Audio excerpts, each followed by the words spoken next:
Hello everyone, this is McLaughlin Film Studios. In this video we're going to be taking a look at how to make a 1950s era instructional video look for your films.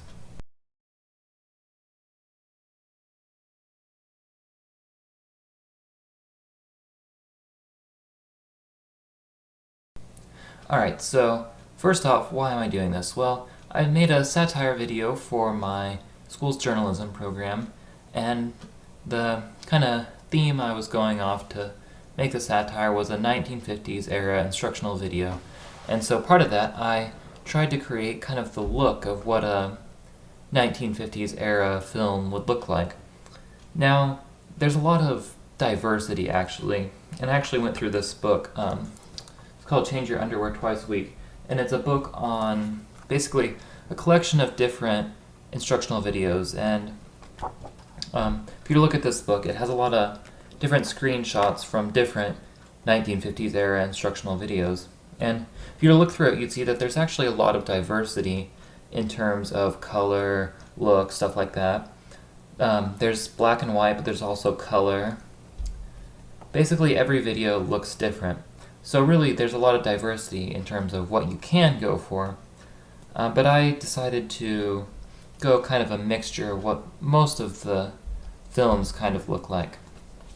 So to do that, I'm editing in Adobe Premiere, and I'm using the plugin Magic Bullet Looks, which is part of the Red Giant suite. It's not a free plugin, but it's very powerful.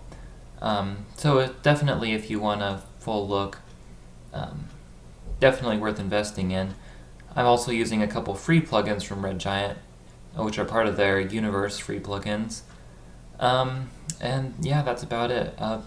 If you don't have Magic Bullet Looks and you don't want to pay for it, DaVinci Resolve is a free program which will allow you to do most of the things that I did here in terms of coloring, and you can use some of the Red Giant Universe free plugins within DaVinci Resolve to get most of the effect, but you won't be able to get quite the effect I got the way I got it, but it's definitely worth playing around with. So if you look here at this clip, this is what it looked at like before. Now, when I originally shot this, I shot this knowing that I was going to be using a 4:3 aspect ratio and that I was going to be doing a lot of coloring to look old. So I actually shot this on a Canon GL1, I believe it was, camcorder. My film class has a bunch of old ones lying around. So it's shot on a mini DV tape format, which is a fairly low quality, pretty noisy format to begin with, and it's a 4:3 aspect ratio format. So as you can see, even before we start, it already looks kind of like an old film, like a old VHS, just due to the way I was shooting it. Obviously, if you shot on a DSLR, you could crop the video to 4:3, and you could do the same coloring and get a pretty similar look. But I feel like definitely shooting the format I shot with helped a lot in terms of getting the final effect I wanted. Alright, so let's go into Magic Bullet Looks and take a look at what I did. Alright, so the cool thing about Magic Bullet Looks is that it lets you do different things at the different levels. So as you can see here, you can see subject, matte, lens, camera, and post. So you can actually do things like lens. The lens would have certain effects on the image, and the camera would have certain effects on the image, and it allows you to group the different effects into the different areas where the image would be affected. So to start out, I started with the subject. And the first thing I added is a range saturation. Now as you can see, this slightly desaturates the colors. The reason I did this is because even if you look at the color pictures you see from 1950s, they're not black and white, but they're heavily desaturated. There's not a lot of color in them. And so I did this to kind of achieve that. As you can see, I've brought in the saturation not so much out of the midtones, but a lot out of the highlights and the shadows. You can see that's had a pretty drastic effect. Alright, next thing I did is a warm cool filter. Now as you can see, this effect is really, really strong. Some of the things I did later on will slightly bring down the intensity of this effect. But the reason I did this is because, once again, if you look at 1950s era films, they all have kind of a reddish glow. The reason for that is because they don't have proper white balance, so you'll get a warmer or a cooler look than what you would get if you had proper white balance. So in this case, I went for a redder tone. Next thing I applied is curves. And as you can see, the curves heavily blows out the highlights.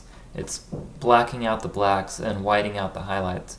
Once again, same reason that we do a lot of other things.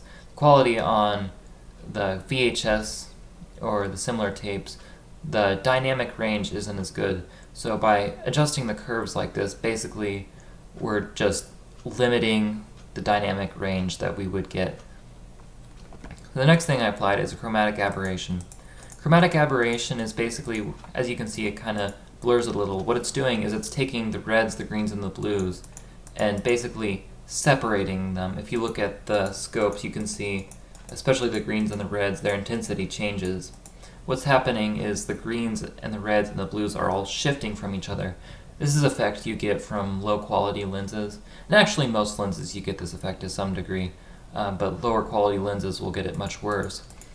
So if we're assuming we're shooting our 1950s instructional video on kind of a lower quality camera, it's not going to have a great lens, so we're going to get some chromatic aberration. If you look at the very edges of the frame, there's a little black on the sides, but if you look right there at the edge, you can see a little bit what it does a little better than you can in the rest of the frame. The next thing I did was a negative bleach bypass, and this just kind of brings down the saturation. Like I said, I did something here. This effect is really strong. I said I'd do something to kind of bring down that effect to make it not so strong, and that's what the negative bleach bypass was. The final thing I did was apply film grain. Now, shooting on the mini DV format actually did give me some grain, but I wanted to push it out a little more, and so that's why I did this, to get the film grain. So that's pretty much my final look. Now, you're watching this on YouTube, and YouTube's quality isn't great, so you can't see, well, you're looking at a compressed version of what I made, basically, but you can see pretty well going from the beginning to the end. It's a pretty drastic difference, and definitely I think I achieved pretty accurate representation of what a 1950s era film looks like. Now I applied two other plugins to this. The first one is Scratches. Scratches, play this back. Participates, does his work. That's what it looks like without Scratches. Inside voices. Scratches. Scratches is just the little white streaks you see, and that's another effect you'll get from shooting on a tape format. Just a little bit of distortion, a little bit of scratching. Last thing I applied is gate weave. He participates, does his work, asks for help, kind of wiggling back and forth. That's gate weave. Gate weave is just what happens basically when you're transferring format from one tape to another tape. The tapes kind of move back a little bit, and that effect gets transferred whenever you're either moving the format to another tape or you're digitizing it. You'll get a little bit of gate weave. And my gate weave is probably quite a bit stronger than you would get with most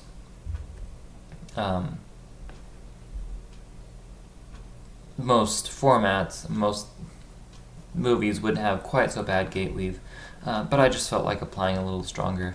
Now I actually did this, and I did this to this scene right here. Then I actually moved it to these other scenes, and as you can see, without modifying the look at all, I got a really good look on all of these different scenes and all these different situations. So it actually turned out really well, and even I think the outside scene, I didn't change any of the settings at all in creating the outside scene, but it actually turned out, probably I think that's my favorite look. You can especially see the color distortion in the sky. You can really see the grain. So I really like this scene. And one other thing I also did is I made some titles. Let's go to this title. So the titles, I did also apply some things. Now I'm actually, I pre-comped these titles. I'm not sure if that's the right word to use for Premiere, but I did these right here. So when I created these titles, first of all, I chose the font I used. The font is Adobe Arabic. I wanted kind of an old-looking font, not anything modern like, not a flat font. I wanted a serif font. Yeah, so that's pretty much it. Then also I applied this color matte because without this color matte, as you can see, it's completely black. And if we go over here to this, completely black doesn't look very good. It doesn't look old. So I actually made a kind of a grayish matte and applied it.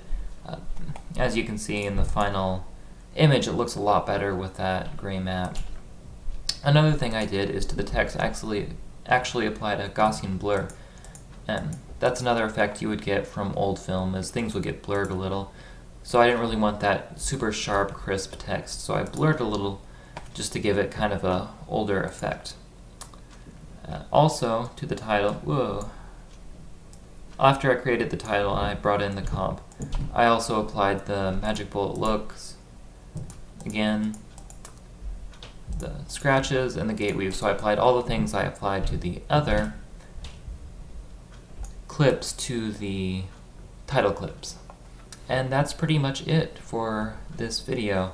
As you can see, the look turned out pretty well, and it's not too difficult to recreate. It definitely requires some reference material and some knowledge, but it's really not that difficult. And you know, if you try and recreate this and maybe the effect you take a different approach, or maybe you take the same approach but you get a pretty different looking result, that's okay, because like I said, you know, if you look through a book like this, or you look through different online stuff that shows different 1950s era instructional videos, there's a lot of diversity in terms of color and stuff like that. So really, even if you don't get the same effect, or you get a vastly different effect, you know, no one's going to notice. So it's pretty easy. I guess it's kind of a cheap effect if you can do pretty much anything and it'll turn out okay. But that is all. So thank you for watching, and I will see you all in the next video.